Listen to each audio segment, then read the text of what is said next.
Welcome back to Change Geek, where it's all about driving personal success.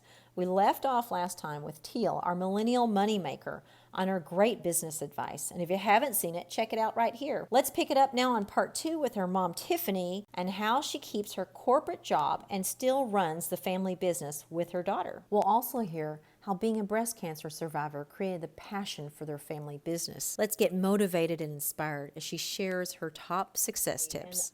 I know, Tiffany, that you went through breast cancer and you went through that chemotherapy. And I know that was really stressful, terrible for you and your family to go through. Tiffany, can you share a little bit about what happened in that? Well, actually, what I did, I escaped having to go through the actual chemotherapy. I had to do radiation. And so by doing the radiation, because it was just so detrimental to my skin, my complexion, my energy levels went down. It was just awful. Outside contaminants, anything that's carcinogenic in the environment, those things are very, very bad for us. And I just knew every time I would buy any type of products, no matter what, it did not help my situation. No matter how much I spent for top dollar products, it just did not help. And I started reading the labels and finding out it was those chemicals. And absolutely, I don't need those even now more so because of the scare with the breast cancer. Yeah, So so that was one thing I had to dig into and figure out what can I use and what should I use to keep from aggravating it or bringing the cancer back. And what was interesting about it is when I started doing the products, I just started whipping them up. I was reading things online, seeing about salt scrubs and sugar scrubs, and I started whipping it up, just going into the kitchen, pulling things down, start seeing about different oils and things like that. And I was amazed from the first time that I used the product, my skin, those crusts of, I hate to describe it, but that dry skin just came off so effortlessly. And it was so bad sometimes that my skin would actually hurt. And it got to the point to where when I started using the salt and sugar scrubs with natural essential oils, that's it, my skin was actually smooth. I didn't have the pain that I was feeling. I'm sitting at my table, I'm making products. I hope I can help others. And I just wanted to build a brand to just say, come to Tip's table.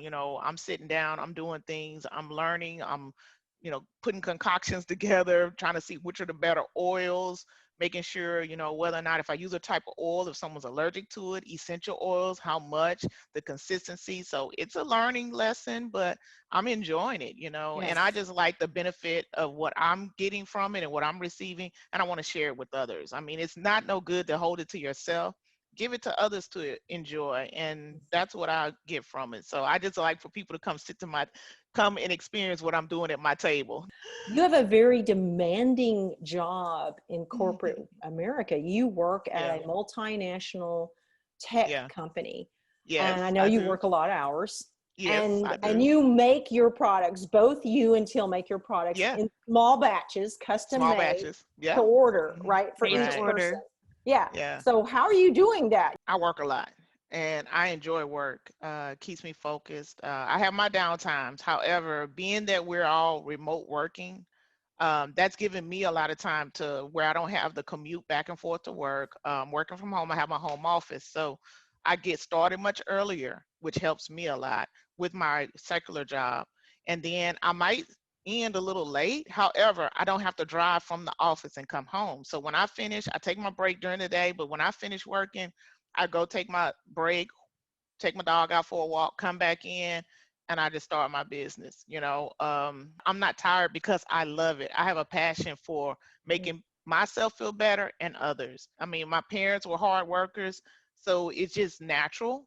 And if you're hungry for it, you can achieve a lot.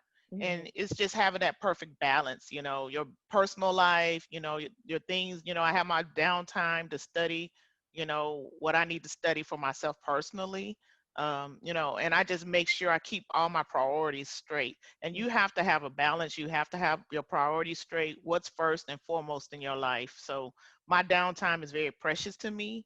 And when I get it, I take it, and I do take it seriously because everybody needs that. However, when you have a drive to deliver something that you know is benefiting others, it's totally different. It hits Mhm. different. Mhm. Mhm. I was having these deep conversations with Till, and I saw the anxiety come into her eyes. We had those heated conversations, And my thing was, I had to think to myself, no, this should be fun. And this has to be your passion. Because again, you can't do something just because someone else wants you to do it. It has to be something you want to do and then enjoy it, because that's the only way you're going to be really successful and give it your all. It's like, oh, go, let's get it done, let's get it done. And everybody's not like that. However, when you know in your mind and your heart that you have a drive for something that you really want and it's something that you really enjoy, that's all you need. That's that little bit, that little tidbit of encouragement. It's a scary thing sometimes. Don't think that this is the last all end all. Those are the conversations we had. It's like, what do you think? We had to put some forethought to it. What do you think will be lasting? What do you think people need? What do they want? Oh my goodness. And I have to say, it was made out of love. And when it's like that, nobody can deny it. And I mean, everybody that's received it, they've received it abundantly, just like, oh my goodness, we love the product. So what advice would you give millennials if they were to start their own business? what you bring to the table, that's why I talk about my table, it's going to be yours. You're uniquely you. So again, somebody else might be doing the same thing. However, you are an individual.